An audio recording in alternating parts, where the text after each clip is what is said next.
So this is a paper entitled Honest Sadness, Lament in Contemporary Pastoral Theology. And it's a kind of distillation, really, of some of the ideas which find fuller expression in my book, Honest Sadness, Lament in a Pandemic Age. Lament has always fascinated me, but I found recently, as a result of personal experience and the kind of experiences that I've had as an executive archdeacon in the Diocese of Cyprus and the Gulf, that I wanted an opportunity to be able to think more about lament. And I find that actually I'm not on my own, that other people have been, somehow this is a moment for lament. So here goes. Lament is making a comeback. It's no longer the preserve of Scottish pipers and Irish tenors. After centuries of being regarded as too complex, too dense, too miserable, too particular to its context, and just too Old Testament, lament is being mentioned in theological dispatches with sudden frequency. It's partly to do with a pandemic and the many people that's left floundering with unrequited grief. But it has a wider contemporary context too, as climate change, for example, threatens a continuity of life as we know it, raising anxieties and a deep questioning of what are now considered hugely damaging areas of human activity. The new permission given by society to describe private hells by those who have suffered abuse or discrimination are thought to need some theologically grounded response, as are the well-articulated hells of the disabled and demented and those who care for and about them. Lament appears to have a possible role, recognised as rarely before. For Christian theologians, this is something of an embarrassment, since the whole concept of lament remains rooted in pre-Christian texts and understandings. Old Testament scholars such as Klaus Westermann and Walter Brueggemann have puzzled as to why lament does not make more appearance in the New Testament, and in early church life as evidence there. In fact, there are essentially three reasons why this is so. The first is that the Old Testament concept assumes a certain picture of the power of God, as one who has complete control of history and society. Lament brings suffering to God's notice, in the belief that having brought it to God's notice, God will act, deliver, and save the suffering, and redeem the situation more generally. The New Testament, on the other hand, presents an authentic picture of a crucified God, whose power is made perfect in weakness. It assumes that the Old Testament ritual of lament is thereby made redundant, without making the effort to repurpose lament in the light of this final revelation. God does have power. God has the power to forgive and redeem, and lament might still have a role, but the theological work has not been done. The second reason concerns the theology of salvation. Lament is a cry of the faithful who suffer, as they see it, unjustly. Salvation involves saving or delivering these faithful people from their suffering. That is, after all, the leitmotif of the Exodus tradition. However, a theology of salvation that is based on actually delivering people who actually suffer in real time has to come to terms with the fact that such salvation can find its achievement. Hebrew slaves can be settled in a new land. They have been delivered. Salvation then has to find a new cause.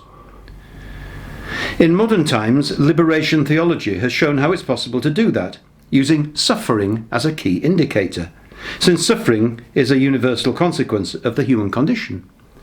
But the majority Bible tradition takes a different course, seeking to redefine salvation in terms of another universal condition, namely sin.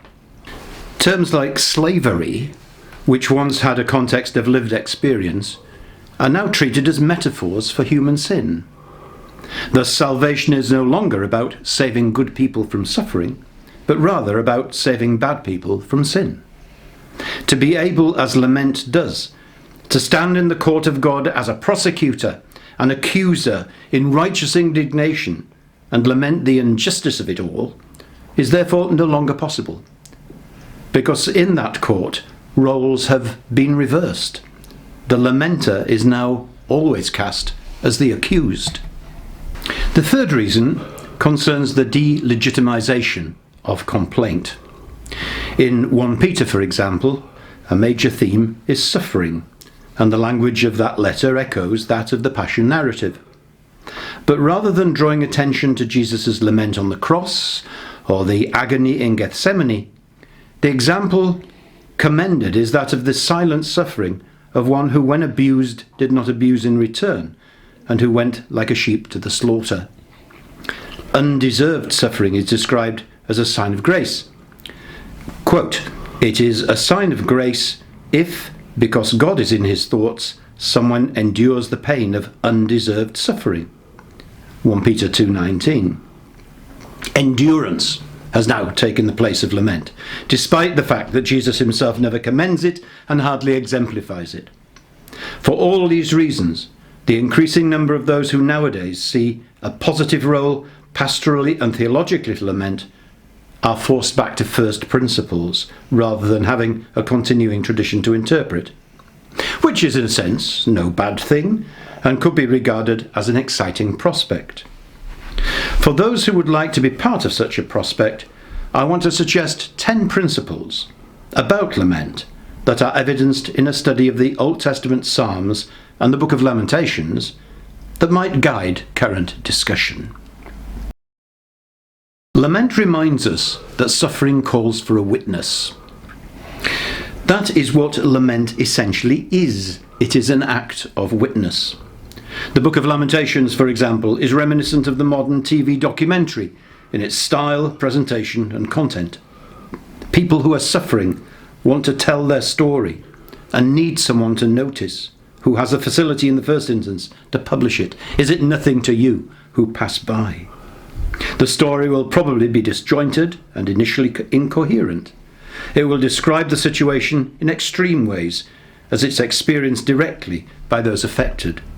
It will present differing and even incompatible, or at least inconsistent, initial interpretations of events, but it will be authentic. Part of the honesty and authenticity of lament will be demonstrated by its complete lack of discretion in its address to God, a God that they believe has ultimate power. It tells God exactly how it feels to be suffering as they are. It pulls no punches as it describes what it sometimes sees as the acts of an abusing God.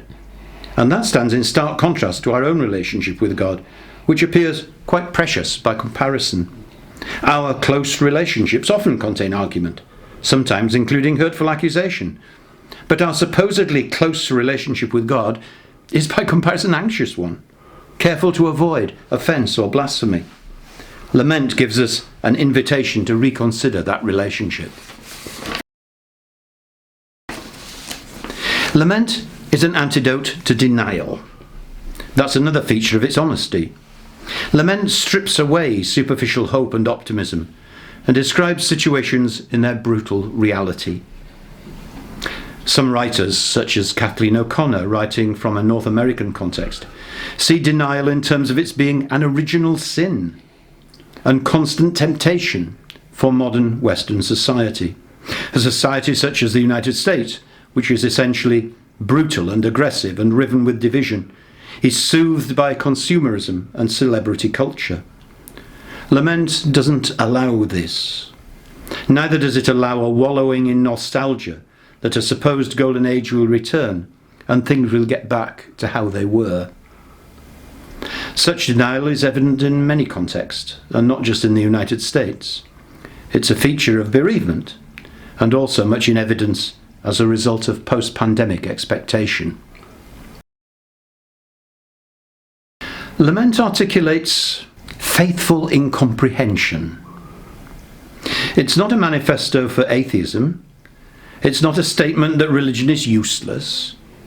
It's rather the cry of those who are determined to maintain faith no matter what, but presently can see no link between the narrative of faith that they have inherited and their present experience. They're the cries of those who see God as their only hope. And so laments often contain those statements of faith almost in the form of mantras that the suffering cling to. These can be quite surprising in their juxtapositions. These are the descriptions of faith despite experience, and they allow for the narrative to change. Lament will not allow suffering and injustice to drop off the agenda. Many of those who now write about a pastoral role for lament have been prompted to do so by experience of churches which appear to have no sense of the seriousness of life, apart from a repeated and sometimes obsessive statement about the forgiveness of personal sin. Such churches can appear to exist in a state of happy indifference to wider examples of suffering in the world and in their own communities. Lament brings the reality of a suffering world onto the church's agenda. It gives voice to what some writers call resistance. It also points to what some see as the need for a different theological and ecclesiological perspective.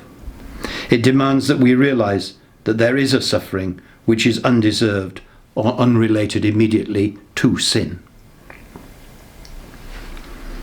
The form of lament is suited to liturgy. Some believe lament can stand alone in, say, a service of Eucharist as part of the psalmody. Walter Brueggemann believes it might form part of the confession, but I think that's wrong. At least as confession stands in the Anglican tradition. That confession does not have the particularity of lament, and in any case, placing lament within the context of confession could suggest a link between suffering and sin that the Bible as a whole, and particularly the New Testament, is at pains to deny. Lament is not in itself confession. Although the majority genre in the Psalms is lament, only a small number concerns sins committed, Psalms like 51 or 130. Perhaps the most appropriate place for lament, though, is in the intercessions. It's there that the capacity for the expression of faithful incomprehension is at its greatest, as we bring before God that which stands in need of repair, restoration, and healing specifically, and pray that it might be redeemed. While some laments are individual, communal lament is also an important feature, and that raises questions about the role of the church. We're challenged to consider models of church life that might include the living out of a vocation to be what Brueggemann has described as a community of honest sadness.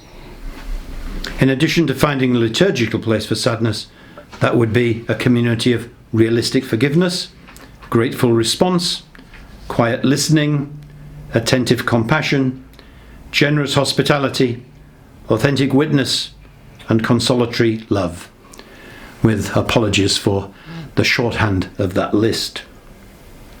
The household of God and the body of Christ, for example, are both models that could be said to have that potential. Brueggemann's work on the Psalms, Brueggemann 1984, provides an insight into how laments play an important part in the process of human formation. In his three-stage analysis, lament marks the transition from a simple creation theology to a finally mature theology and spirituality that has taken account of the sad realities of human existence. Psalms such as 30 and 118 tell that whole story of maturity as they describe a journey of growth. What that's saying is that lament can be formative. It can play an important part in formation, vocation, and salvation, and can lead to redemption. Lament is moving and affecting. Its original literary genre is related to that of tragedy, and it can have the same cathartic effect. Lament can be the bedfellow of other literary genres. It can be represented in music and art. And as I say that, I have in mind, in particular, Carl Jenkins' Lament for the Valley as part of his Cantata Memoriam for the Aberfan victims. Simply listening to the cadences of lament can create an atmosphere in which reflection can be creative. Lament can be an important marker on the cusp between old and new ages. It can both lament the passing of the old and herald the new normal in a way that reduces the hold of denial. It has possibility then as a ritual of passage for societies confused by sudden and traumatic change, making a space for faithful incomprehension and the silence of God. I began by noting that the relevance of lament to present pastoral need has been widely remarked. When a new theological category or genre is introduced and becomes popular, there is often a tendency to generalise or to attempt to fit the new wine into old wineskins, to adjust the new to fit previously held positions, thereby evading its challenge and its newness. And that's true in this case. Some writers are anxious still to avoid the robustness of lament and to concentrate on its few assertions of faithful persistence. I've even seen lament described as hopeful. Lament describes the despair that precedes hope, the first statement of faithful incomprehension in the face of what was not expected and could hardly be coped with. Indeed, it has a place in current theological discussion, but that place needs to be based on careful analysis and understanding of those first principles that I've set out. Finally, and as a pointer towards future work, we need to consider lament as a means that God also employs in speech to humankind. This is not a one-way street. According to the Bible, God can also be sad and bemoan the state of things that have turned out badly. Many prophetic oracles could be described in that way. And in the New Testament, Jesus weeps over the city and laments from the cross. Faithful incomprehension is mirrored in God's determined love despite everything. God's lament also needs witness and context. At some time, we all need to lament.